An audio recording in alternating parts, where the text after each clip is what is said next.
Si le jour du 14 février, les amoureux sont mis à l'honneur dans le monde entier, ce jour-là, les Chinois célèbrent quant à eux le Nouvel An et la fête des lanternes.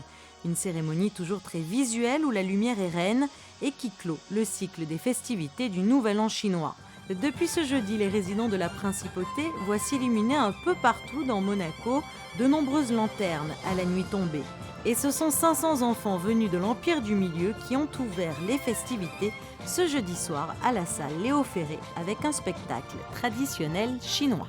Ils viennent de différentes régions de Chine, puisqu'on a la chance de recevoir cette année, comme nous l'avons fait l'année dernière d'ailleurs, une grande association qui a un joli nom d'ailleurs, puisque c'est l'association pour l'amitié entre les peuples, l'association chinoise pour l'amitié entre les peuples, et qui vient chaque année nous amener donc, ce spectacle avec tous ces enfants, symboles de l'amitié entre les peuples.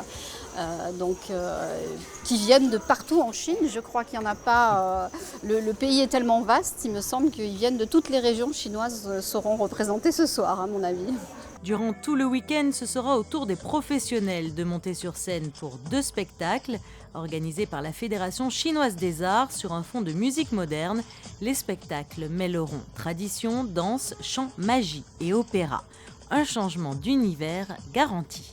On a un peu, malheureusement, en Europe, pas seulement à Monaco, on a droit à une certaine vulgarisation de la culture chinoise, notamment au moment du Nouvel An chinois. Ça devient un peu une fête commerciale, on va dire. Et j'ai vraiment eu envie de montrer à Monaco et aux communes qui nous entourent ce qu'est cette culture qui est immensément diversifiée à l'image du nombre de régions chinoises et qui est d'une richesse absolument phénoménale. Et c'est tellement à des millions d'années-lumière de la nôtre que j'ai le sentiment d'être un petit enfant qui découvre à chaque fois un nouveau cadeau très coloré et très bruyant qu'on peut ouvrir.